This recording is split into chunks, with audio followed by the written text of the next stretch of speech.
कांग्रेस के डीएनए में ही किसान विरोध है। 5 दशक तक कांग्रेस और उसके खानदानी परिवार ने किसानों को बस वादों और झूठी उम्मीदों की ललक परोसी है।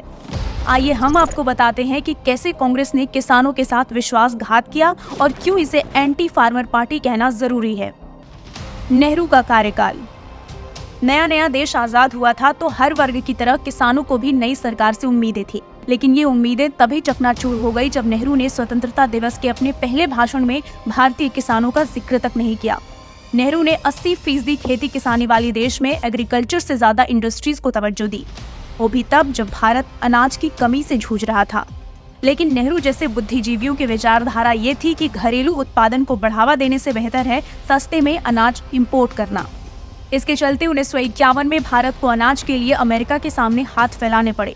$190 मिलियन का कर्जा लेकर भारत को 2 मिलियन टन गेहूं खरीदना पड़ा। 1956 में फिर अमेरिका के फूड फॉर पीस प्रोग्राम के तहत नेहरू सरकार ने गेहूं चावल अमेरिका से मंगवाया। काश नेहरू एग्रीकल्चर में निवेश करते तो 70 साल तक भारतीय किसानों की ये दशा न रहती। फिर आया इंदिरा गांधी का कार्यकाल और अब तक भारत गेहूं चावल के लिए अमेरिका पर निर्भर था। अमेरिका भारतीयों के लिए इतने सड़े गले अनाज भेजता था कि तत्कालीन कांग्रेस प्रेसिडेंट के कामराज को कहना पड़ा था कि अमेरिका से मंगाए अनाज खाने से अच्छा वो भूखा रहना ज्यादा पसंद करेंगे। 60 के दशक में हर दिन 3 शिप अनाज लिए अमेरिका से भारत आती थी। अनाज के लिए भारत को अमेरिका के सामने झोली फैलानी पड़ती थी, लेकिन इधर इंदिरा गांधी अपनी कुर्सी बचाने का खेल खेल रही थी। 70 के दशक में इंदिरा गांधी सरकार ने खाद्यान्न वितरण का राष्ट्रीयकरण कर दिया। गेहूं बेचने वाली निजी दुकानें बंद करके सारी जिम्मेदारी एफसीआई को सौंप दी गई। 1973 में सरकार ने 15 मिलियन टन गेहूं उत्पादन का टारगेट रखा, जिसमें से उत्पादन हो पाए 8.5 मिलियन टन। इसमें से भी सरकार ने किसानों से खरीदे सिर्फ 4 मिलियन टन। 1974 आते आते गेहूं के दाम 36% तक बढ़ गए थे, यानी कि अकेले इंदिरा गांधी के कार्यकाल में देश के किसानों को आपातकाल से लेकर भुखमरी, सूखा, वॉर सब देखना पड़ा। राजीव गांधी का कार्यकाल। नेवी की शिप से लक्षद्वीप में छुट्टियां मनाने के शौकीन राजीव गांधी के कार्यकाल में फर्टिलाइजर सब्सिडी में कटौती की गई, जिससे किसानों की खेती लागत बढ़ गई। यानी कि जो 1500 रुपए का सामान सब्सिडी पर किसान 1000 रुपए में खरीदते थे, अब उन्हें पूरे 1500 रुपए देने पड़ रहे थे और तब किसानों की आय नहीं थी, जिससे फर्टिलाइजर खरीदना किसानों के लिए महंगा हो गया। कांग्रेस की यूपीए सरकार। 2004 में फिर कांग्रेस सत्ता में वापस आई और किसानों के लिए कर्ज माफी के झूठे वादे परोस कर लाई और उसके लिए लाई गई योजना में भी घोटाला हो गया। कैग का आरोप है कि कर्ज माफी असली किसानों को मिले ही नहीं, क्योंकि उस वक्त आधे से ज्यादा किसानों के बैंक खाते ही नहीं थे। कर्ज माफी का कई हिस्सा कांग्रेस ने उन्हें दे दिया जिनका खेती से कोई लेना देना ही नहीं था। इसके अलावा कांग्रेस शासित कई राज्यों में सिंचाई, बिजली और पानी की समस्याएं बद से बदतर होती रही।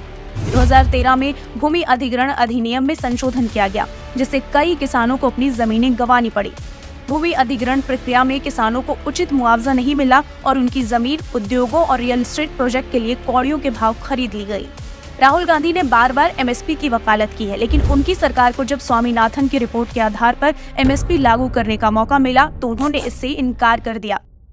2004 से 2014 के बीच 10 साल में 2 लाख किसानों की आत्महत्या की खबर सामने आई थी, लेकिन सोनिया गांधी की आंख से एक आंसू नहीं छलका।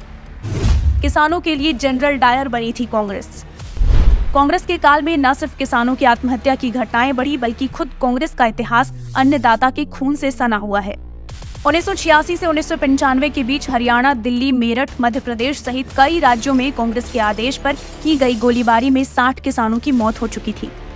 आज भी कांग्रेस शासित राज्य कर्नाटक, हिमाचल और तेलंगाना में फ्री बीज के नाम पर किसानों को लालच दिया गया और सत्ता में आते ही कांग्रेस ने किसानों से मुंह फेर लिया। कर्नाटक में कांग्रेस की सरकार बनने के बाद 1200 किसानों ने आत्महत्या की है। किसानों की जमीन वक्फ बोर्ड को दी जा रही है। वहीं हिमाचल में किसान की उपज को बर्बाद करके ही कांग्रेस ने दम लिया। कांग्रेस ने कर्ज माफी ना करके तेलंगाना के किसानों को भी अपना असली चेहरा दिखा दिया है। 5 दशकों से कांग्रेस ने किसानों के लिए बड़ी बड़ी बातें तो की, लेकिन उनके लिए असल में कुछ नहीं किया। कांग्रेस की नीतियां बार बार किसान के हित के खिलाफ रही और इन सब की सच्चाई उनके पिछले रिकॉर्ड से साफ झलकती है।